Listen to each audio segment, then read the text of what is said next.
Mas Bu makanan dulu leh. Hah? Makanan leh subuh. Iya. Ada leh. Makanan kan. Makanan leh. Iya. Nasi leh. juga. Hah? Nasi bungkus. Nah, ada tahu tuh. Oh, ada wadah ya.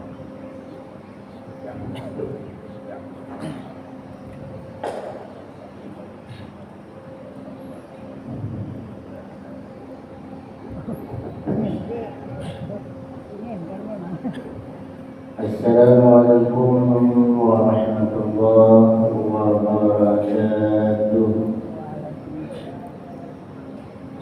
Alhamdulillahilladzi an'amana bi'ni'amin katsirah wa razaqana minat thayyibat. Wassalatu wassalamu ala habibina wa syafi'ina wa dhurrina wa qurrata a'yun wa maulana Muhammad wa ala alihi wa ashabihi wa baraka wa sallam. Qalu subhanaka la ilma lana illa ma 'allamtana innaka antal alimul hakim. La hawla wa la quwwata illa billahil aliyyil azim. Ishrah li sadri wa yassir li amri wahlul 'uqdatam min lisani yafqahu qawli. Bapak Ibu jamaah salat subuh yang dimuliakan Allah, para orang tua, para asatidz, para sepuh, pengurus yang saya muliakan, kaum muslimin dan muslimat rahimakumullah. Alhamdulillah wa syukurillah ala ni'matillah. Pagi hari ini kita berjumpa kembali dalam kajian kita tentang adab afatul ilmi wa bayanu alamati ulama'il akhirah wal ulama'is su'. Ini adalah judul besar kita dalam bab yang ke-6. Afatul ilmi yaitu bencana atau hilangnya nilai-nilai keberkahan suatu ilmu yang dimaksud adalah ilmu agama yang akan kita bahas dalam kajian ini. Namun sebelumnya terlebih dahulu kita sama-sama menghadiahkan bacaan surah Al-Fatihah limusannif hadzal kitab, juga kita hadiahkan kepada orang-orang yang berjasa dalam hidup kita, guru-guru kita, orang tua kita yang telah mendahului kita, maupun mereka-mereka yang masih bersama dengan kita hidup di dunia ini. Mudah-mudahan senantiasa kita mendapatkan keberkahan, bimbingan dan ridha dari Allah Subhanahu wa taala. Dan juga mudah-mudahan kita mendapatkan ilmu yang bermanfaat. Ala hadhihi niyyah wa ala kulli niyatin shalihah ila hadratin Nabi al-Mustafa Rasulullah sallallahu alaihi wa alihi wa sallam. Al-Fatihah. A'udzu billahi minasyaitonir rajim. Bismillahirrahmanirrahim. Alhamdulillahi rabbil alamin arrahmanir rahim maliki yaumiddin. Iyyaka na'budu wa iyyaka nasta'in. Ihdinas siratal mustaqim. Siratal ladzina an'amta 'alaihim ghairil maghdubi 'alaihim waladdallin.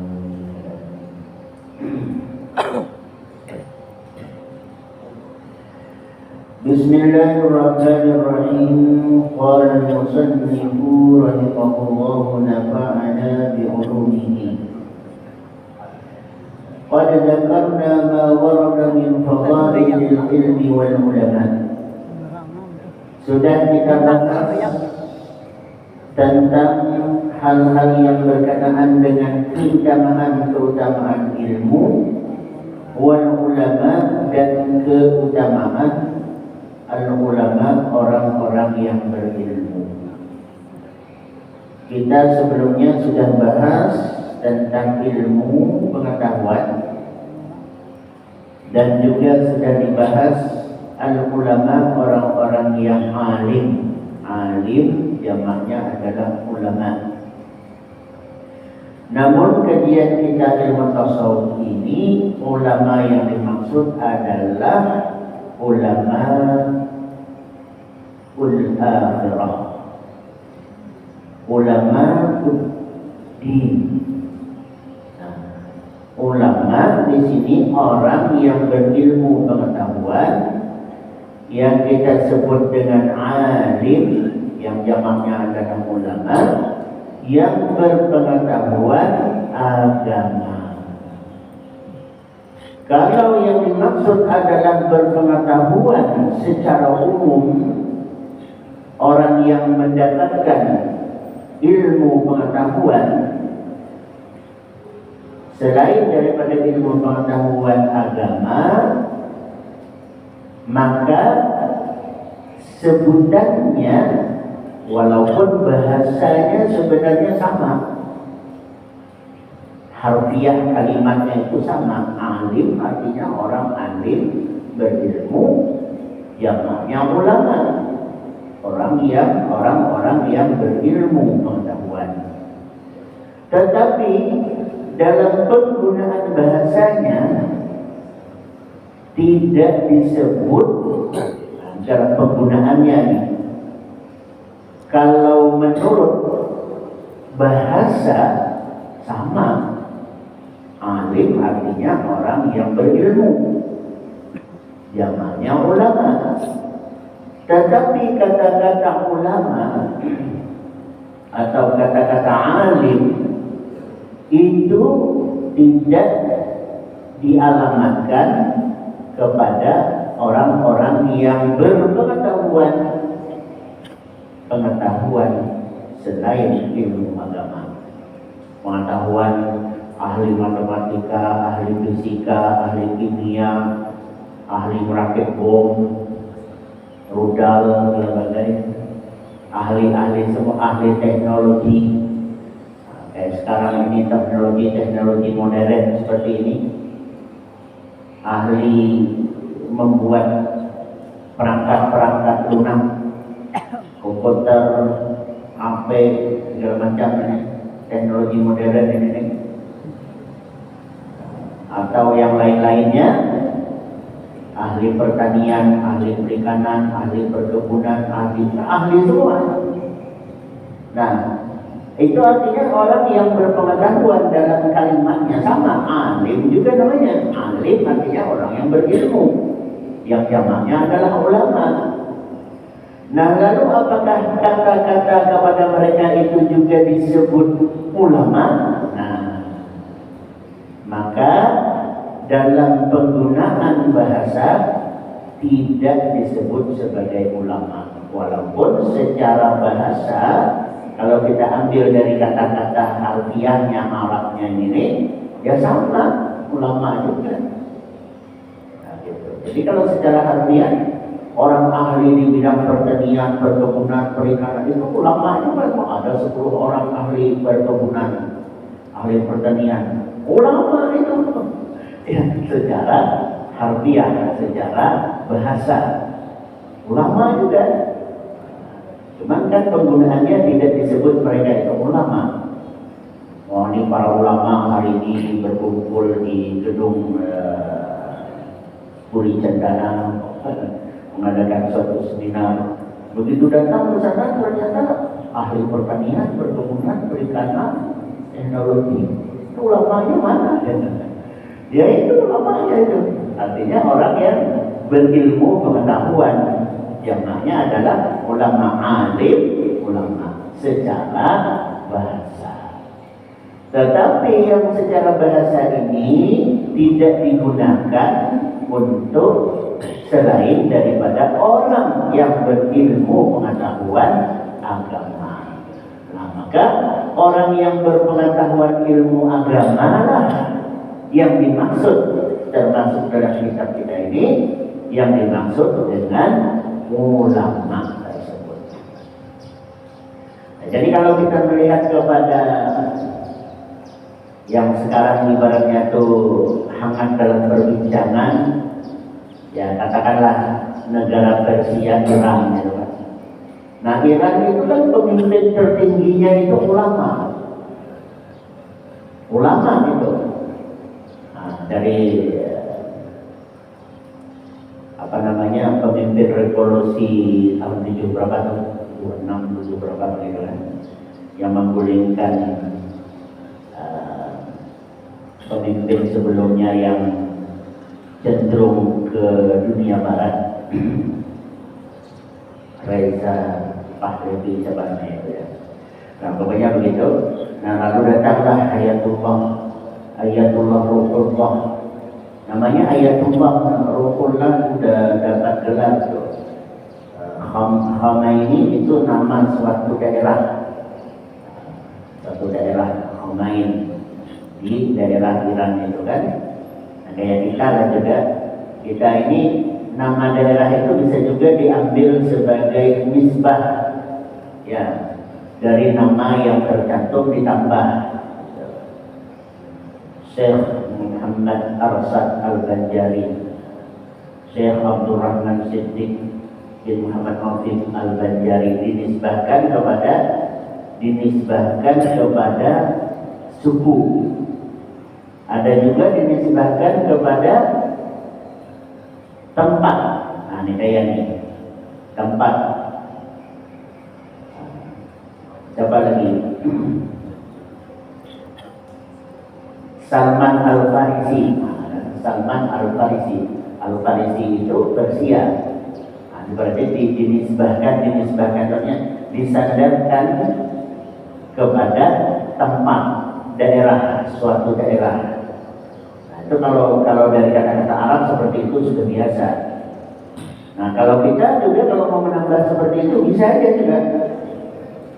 Siapa namanya katakanlah Ridwanullah namanya. Ridwanullah At-Tabilahani. Nah, maka ada ya nisbahnya tuh. Alif lam At-Tabilahani. Ada ni-nya di situ, ada ya itu disebut ya nisbah namanya. Nah, ya nisbah dinisbahkan kepada At-Tabilahan. Oh, ibaratnya orang Tabilahan. Ar-Riyawi Al-Indonesi. Dinisbahkan kepada Al-Indonesi. Seperti tokoh tokoh-tokoh ulama dahulu itu selalu menyandarkan kepada suatu daerah tertentu. Nah seperti itu. Nah jadi ulama yang kita maksud kita kembali, pemimpin seperti pemimpin Iran tadi itu, pemimpin tertingginya itu adalah ulama itu. Artinya orang yang alim di bidang ahli agama. Walaupun ya dengan segala apanya karena kita ini orang Sunni, ini Syiah, tapi Syiah di situ seperti Sunni juga. Sunni ini kan ada yang radikal, ada yang moderat.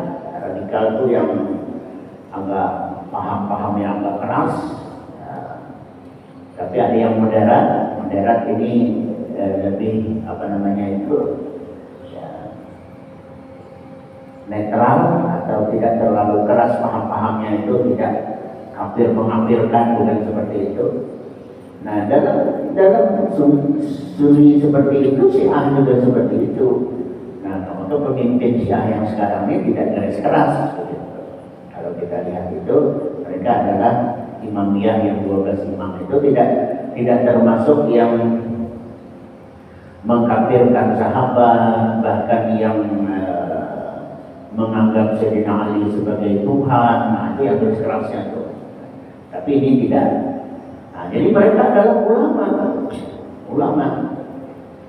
Nah, jadi kalau ada yang memfahamkan mereka itu asal muasalnya dari kalangan Yahudi, itu kelompok-kelompok yang pernah digulingkan penguasa sebelumnya itu paham itu, lalu disebarluaskan, Itu yang kemudian dipahami oleh banyak orang, lalu kemudian dialamatkanlah kepada pemimpin Iran sekarang.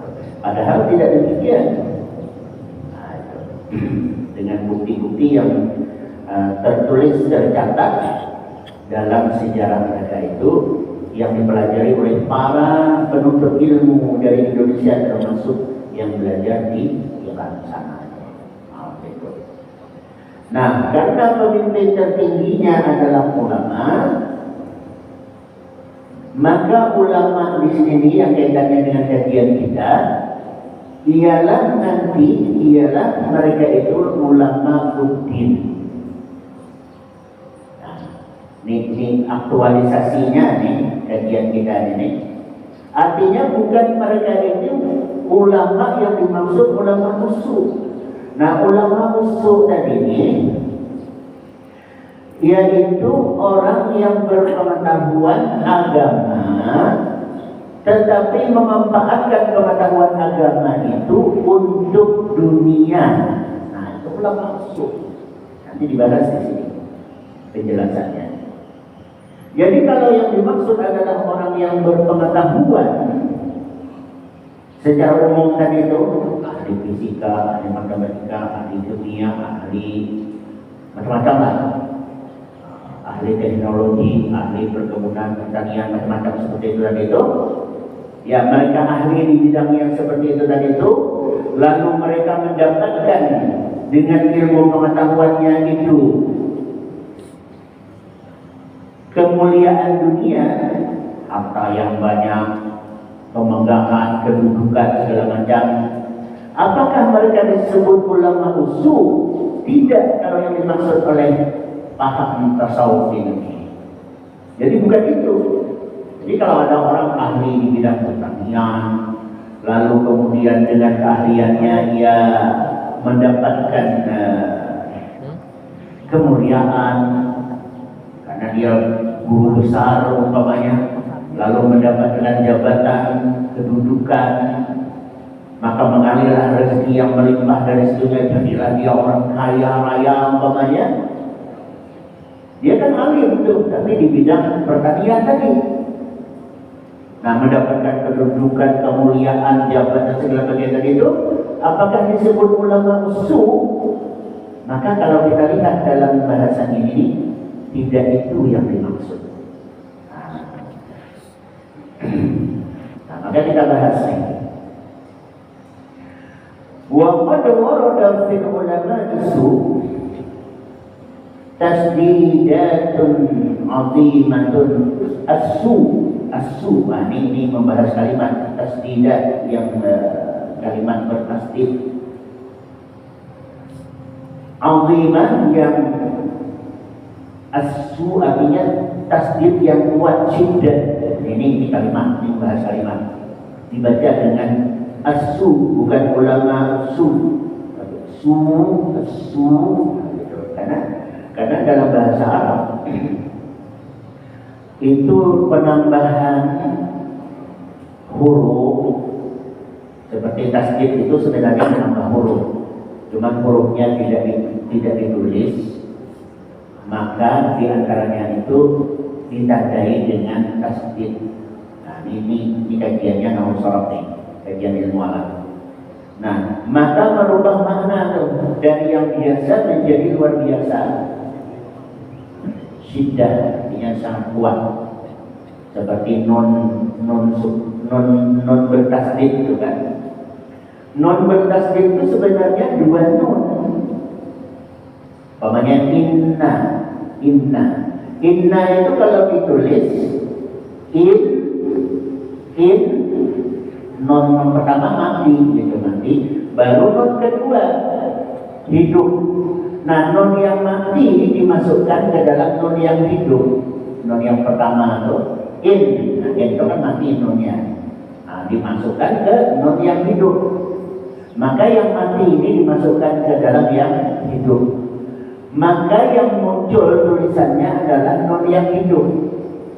Tapi bahwa non yang hidup itu bukan sendirian nonnya, ada non sebenarnya di situ. Kalau tersembunyi Tandanya apa? Nah, harus dikasih tanda, yaitu tasdid tadi itu. Tasdid itu tandanya. Nah, kalau kita yang masih pemula-pemula, tanda itu diperlukan. Tapi kalau mereka yang sudah menguasai ilmu bahasa, tidak perlu dikasih tanda, mereka sudah tahu. Wah, ini dibaca inna nih, bukan ina nih. Ya, ini anna bukan ana. Nah, karena berubah maknanya. Kalau ana begitu ya, saya artinya. Kalau anna, maka artinya sesungguhnya kami. Sesungguhnya kami. Nah, itu kami. Tapi kalau ana saja, maka artinya saya. Ana minasu, saya dari pasar. Ya. Anna minasu, kami sesungguhnya datang dari pasar. Kan jawab mananya? Pasti terjemahan sedikit. Non tadi itu tuh mati, masukkan ke dalam non yang hidup, lalu jangan ditulis non yang matinya karena sudah ada di dalam huruf yang hidup, tapi ditandai dengan tasdid. Artinya tasdid ini menunjukkan mana sudah, maknanya kuat. Kalau di Indonesia kan sesungguhnya, innallah, sesungguhnya Allah. Inna anna, itu kedua-duanya maknanya sama. Cuman kalau inna itu selalu di permulaan kalimat, kalau anna itu sebelumnya sudah ada kalimat. Nah, ini kata bahasa nih. Ini kajian anak-anak pondok sebenarnya ini kan, tapi tidak apa-apa pengetahuan kita kan. Nah, seperti itu bahasa Arab tuh, beda dengan bahasa Indonesia. Bahasa Indonesia ini kalau yang sifatnya menunjukkan sesuatu yang sangat banyak, kuat, itu intonasinya kadang-kadang intonasi apa namanya tekanan nada. Nah, umpamanya banyak, nah ya kan, sangat banyak sekali. Nah, itu artinya banyak sekali, berarti banyak, sangat banyak, berarti banyak. Tapi kalau ditambah dengan tekanan nada, banyak. Nah, itu bisa banyak sekali artinya. Indonesia ini, wah pokoknya orang yang banyak, ya kan? Itu berarti apa dong? Bukan hanya banyak, tapi melimpah itu. Seperti itu. Nah, kalau disebut artinya banyak, itu sama dengan banyak sekali. Nah, ini bahasa itu punya masing-masing punya keunikan lah, begitu. Nah, kalau Arab tadi dia cukup dengan tasdid aja, dikasih tasdid. Nah, tapi kalau ana tadi itu contohnya, ana itu kan artinya saya. Tapi kalau na-nya naik ke atas, lalu dikasih tasdid, maka na di situ nahnu, kami atau kita. Nah, maka menjadi anna. Nah, gitu kan. Anna ini di sebelumnya sudah ada kalimat, umpamanya katakanlah kalimat sebelumnya itu menunjukkan suatu jalan. Ya. Asyari di tembilahan minhu Sudirman. Jalan di tembilahan itu salah satunya adalah Jalan Sudirman. Itu kalimat-kalimat yang sebelumnya sudah ada. Anna, sesungguhnya kami, fi dzalika syari, kami ada di jalan itu. Nah, pokoknya kan, pakai anna dia, karena kalimat sebelumnya sudah ada. Tapi kalau kalimat itu adalah sebagai kalimat pemula atau suatu penegasan, maka inna. Nah, inna ini atau anna ini bisa ditambah lagi di dalam sini sedikit lah bahasa. Ini biasanya ada tertulis innani anallah, ya kan? Nah, biasanya di 3 kali punya ada. Innani anallah, ya. Sesungguhnya innani, karena innani itu adalah ini. Nah, jadi bahasa Arab itu bisa menggunakan ini, bisa menggunakan innani, Nah, apa maksudnya tuh? Ini dan tuh anak muncul lagi anaknya Allah ya. Innani ana Allah. Inna ni satu, inna sesungguhnya ni adalah aku, ana adalah saya, Allah. Berapa kali kalimat aku atau saya di situ. Nah itu dalam bahasa ada lagi tujuannya itu. Coba nih bahasa Arabnya. Makanya bahasa Arab ini sebenarnya bahasa terunggul di dunia. Bahasa terunggul di dunia itu bahasa Arab. Jadi kosakatanya itu bahasa apapun yang bahasa itu dikenal di dunia ini, maka itu bahasa yang unggul itu ialah bahasa Arab. Jadi bukan bahasa Inggris, bukan bahasa Jerman, bahasa apa begitu yang Cina sudah kali termasuk bahasa Indonesia. Bahasa Indonesia ini kan hanya sekitar 500-an saja dengan segala kosakatanya, yang mana bahasa Arab itu di atas apa namanya itu 250 sekian begitu ada bahasanya.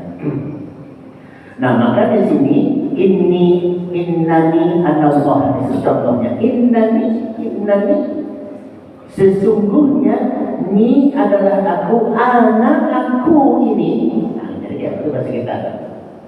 Itu ada takkid namanya. Takkid itu meyakinkan ya kepada kita anak Allah. Jadi ialah Allah. Jadi la ilaha illallah. Jadi itu ada videonya kalangan Wahabi. Itu katanya kalau menyebut nama Allah itu bukan zikir. Nah, ini dari segi bahasa dia tidak paham di sini. Nah, inilah ulama-ulama nih, hati-hati kita dengan ulama juga itu kadang-kadang agama dia. Nah, dari segi bahasa aja udah mindset dia. Ya, bahwa Allah itu adalah ismun min asma'il husna, nama daripada ilah, Tuhan, nama dari Tuhan. Tuhan kita ialah Allah, ilah Tuhan, la ilaha tidak ada Tuhan, illa kecuali, artinya bukan tidak ada Tuhan, tapi satu-satunya Tuhan. Itu maksudnya kan. Itu di bahasa saudara menggunakan kata bahasa seperti illallah, hanyalah Allah. Jadi Allah itu nama daripada ilah, nama daripada Tuhan, min asma'ul husna, dari nama-nama asma'ul husna. Jadi ada tuh yang menyebut. Jadi kalau orang berzikir Allah yang berzikir Allah itu adalah mengingat ilah, mengingat Allah, mengingat Tuhan. Yang dimaksud dari Tuhan itu ialah Allah. Ada ikat kalimat innani dari itu, innani Allah itu. Takkid baru takkid 3. Ini satu takkid dengan syiddah. Takkid artinya menguatkan, meyakinkan. Ini dia menunjukkan dirinya, aku ini loh. Nah itu bahasa kita. Ini aku ini, bukan itu, bukan ini, bukan ini. Ya itu maksudnya kan. Saya ini, nah itu kan Allah. Nah, begitu maksudnya adalah supaya orang kemudian betul-betul yakin bahwa Tuhan itu ialah Allah. Nah, jadi yang dimaksud di situ pula Allah itu adalah nama min asma'il husna, nama daripada ilah, Tuhan yang kita sembah, yang tiada beranak, tiada diperanakkan dan seterusnya itu. Maka nama di antara ilah kita ialah Allah. Nah, itu penggunaan bahasanya. Ya. Nah maka dalam kalimat as-su tadi itu as-syiddah. Syiddah dengan kalimat tasdid menunjukkan makna kuat, azimah, yang sangat besar, ya. Azimah ini syiddah azimah artinya ini ulama usul ini menjadi sebuah perhatian khusus ala annahum, bahwa sesungguhnya mereka ulama usul itu asyaddal khalqi azaban yaumal qiyamati. Ulama usul itu mereka adalah asyaddu azaban. Asyadul khalqi azaban adalah makhluk yang sangat keras, yang sangat dahsyat. Begitulah di Indonesia kan, apalagi bahasa kita seperti Jumat. Azaban nanti ada yaumal qiyamati, di hari kiamat. Jadi kata tanggung ulama ini orang-orang ahli agama. Orang ahli agama, tapi mereka ini adalah yang menggunakan ilmu agamanya itu adalah untuk dunia. Menggunakan ilmu agama untuk dunia. Nah, kita kembali ke contoh pemimpin Iran tadi itu. Memang kalau kita baca nih kan sekarang ini karena gara-gara perang ini, orang kan kita itu punya ketertarikan untuk membaca biografi sejarah pribadi pemimpinnya, itu kan? Nah, termasuklah Ayatullah, kemudian bawahnya Ali Khamenei yang sekarang ini anaknya lagi, ya itu kan? Itu memang mereka adalah orang-orang yang disebut sebagai, kalau kita mau katakan karena ulama dan mereka adalah zuhud. Minimal mereka itu ya orang-orang yang tidak mengambil kesempatan kedudukan untuk meraup dunia sebesar-besarnya. Walaupun negaranya kaya raya itu Iran itu, Persia itu, dari sejarah peradaban masa lalu hingga sekarang. Karena kaya raya itulah maka Amerika dalam tanda kutip, bukan Amerika secara umum sebenarnya, pemimpinnya cuma Trump itu. Ya, buktinya rakyatnya juga protes kan, pada demo jutaan. 8 jutaan masyarakat rakyat Amerika mendemo presidennya. Kalau kita Indonesia ini presiden di demo yang model kayak gitu mungkin sudah lengser itu. Ya, kan gitu. Nah, itu karena kekayaannya itu kaya, tapi kekayaannya itu karena pemimpinnya ulama ya, tidak dimanfaatkannya untuk apa nanti yang disebut dengan at-tawassul, at-tan'im di dunia.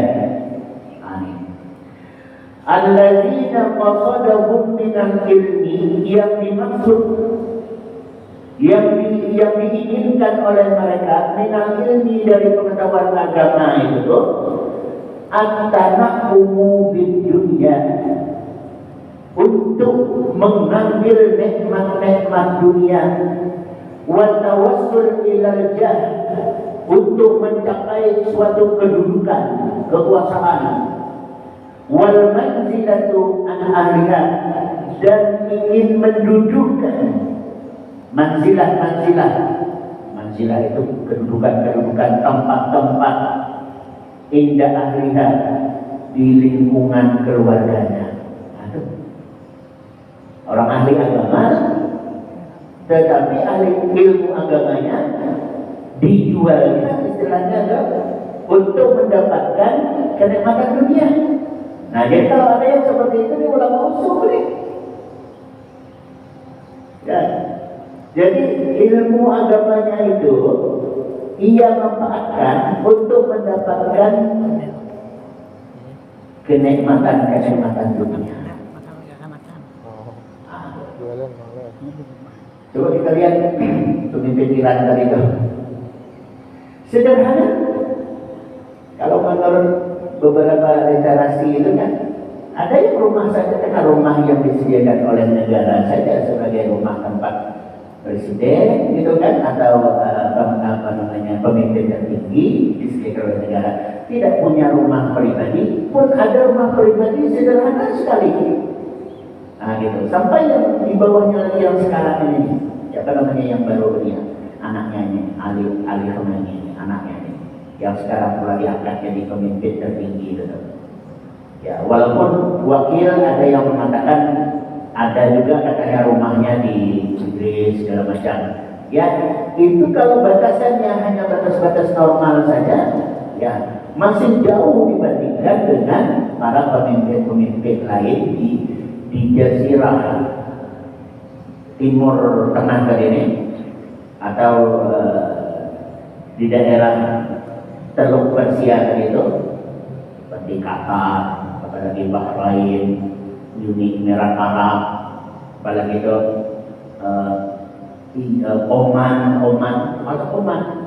Oman yang lebih besar lagi Arab Saudi. Ya. Karena pemimpinnya bukan ulama, pemimpinnya itu raja saja, tapi bukan ulama. Nah kalau Iran ini ulama dia. Maka nanti yang mengurusi negara itu yang disebut dengan presiden, kan gitu? Ada perdana menteri, kalau raja itu perdana menteri. Kalau Iran dia presiden dia, presiden yang ngurus negara itu. Tapi presiden ini tetap di bawah dia tidak bisa melakukan sembarang eksekusi tentang keperluan negara kecuali pemimpin tertingginya sudah mengiyakan. Yaitu ulama dari pemimpin tertingginya itu. Nah, kalau pemimpin tertingginya belum memberikan isyarat untuk itu, maka mereka tidak mendapatkan akses untuk melakukan sebuah tindakan keperluan negara. Itu presidennya. Jadi presiden tidak pemimpin tertinggi. Kalau kita kan pemimpin tertinggi presiden. Nah, kalau Iran dia tidak, dia ada pemimpin tertingginya ulama. Nah, makanya sebenarnya propaganda barat saja ulama di Iran itu kayak apa gitu. Padahal kalau kita lihat video-video pendek dari para pelajar, mahasiswa yang ada di sana, bagaimana kehidupan Iran itu luar biasa. Mereka menjalankan betul modernisasinya jalan, tapi kehidupan beragamanya juga tidak terganggu. Nah itu, coba lihat modernisasinya. Kalau Islam itu mengangkat harkat derajat kaum perempuan, wah, banyak kaum perempuan di sana yang hebat-hebat, yang mengoperasionalkan. Kalau kita lihat dia mengoperasionalkan teknologi rudal itu kan perempuan dong yang main komputer itu, yang mengoperasionalkan, istilahnya tuh yang megang remote-nya kan perempuan itu. Coba ya, sehebat itu ya. Jadi jangan dikatakan pendidikan itu barat saja propagandanya, pendidikan mereka tertinggal. Nah begitu ulama menaruh posisi kaum perempuan, nah itu.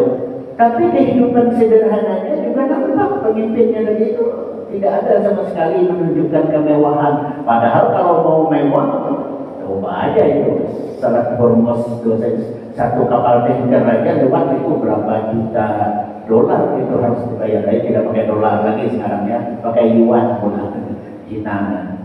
Ada mata uang Cina pula biar ada yang menyaingi dolar. Karena dolar ini angkuh jadinya karena merasa paling kuat tadi nih, harus ada pesaingnya nih. Maka bikin lagi supaya kuat nih mata uang Cina ini. Kata Iran boleh lewat di Strait Hormuz ini bayar dengan mata uang yuan Cina. Gitu kan. Jadi katakan cerah mereka karena ada pesaingnya sudah. Dolar bisa turun nilainya, yuan bisa naik, karena itu adalah termasuk yang menentukan jalur perekonomian ini. Kita masukkan karena kita juga sekarang kan akibatnya nih ya, akibat perang ini baru saja di Strait Hormuz itu ditutup oleh Iran. Nah kita sudah mulai kena dampaknya sudah. Nah, itu global sebabnya. Nah, jadi nanti kita lanjutkan secara persisnya. Ulama usul itu sebenarnya tuh yang kayak apa? Ciri-cirinya, realitanya tuh bagaimana? Adakah yang terdapat di lingkungan kehidupan kita, atau yang secara global tadi pemimpin-pemimpin dunia tadi itu kan, pemimpin-pemimpin dunia itu kan, mereka bermewah-mewahan, bermegah-megahan, ya, yang sebagian mereka yang memang menjual nilai-nilai agama. Dalam pengertiannya negara-negara Timur Tengah lah. Nah, bagaimana kita menyeleksi itu supaya akan nanti kelihatan tersaring. Oh, ini adalah ulama musuh. Oh, ini bukan ulama dia, cuma dia hanya orang-orang yang mendapatkan keberkahan daripada ilmunya itu, dia mendapatkan kemuliaan dunia. Nah, di sini betul-betul terungkap ya dalam bahasan kita ini, insyaallah. Dan yang mengarang kitab kita ini pula Al-Imam Ahmad Al-Ghazali ini, Hujjatul Islam, ini juga ternyata beliau adalah orang Persia. Jadi bukan orang Arab, dia adalah orang Persia yang sekarang termasuk negara Iran itu. Mudah-mudahan ada manfaatnya. InsyaAllah akan kita lanjutkan pada bahasan yang akan datang. Segala kekurangan terlebih dahulu saya mohon maaf. Terima kasih. Wallahul muwaffiq ila aqwamit thoriq wal hidayah. Assalamualaikum warahmatullahi wabarakatuh. Bismillahirrahmanirrahim. Alhamdulillahirabbil alamin wassalatu wassalamu ala asyrofil mursalin. Allahumma ja'al jam'ana hadza jam'an marhuma wa taqabbal minna tafarruqan ma'suma. Allahumma la taj'al fina wa la ma'ana safiyya wa la mahruma. Rabbana atina fid dunya hasanah wa fil akhirati hasanah wa qina adzaban nar. Sallallahu alaihi wa sallam. Alhamdulillahirabbil alamin.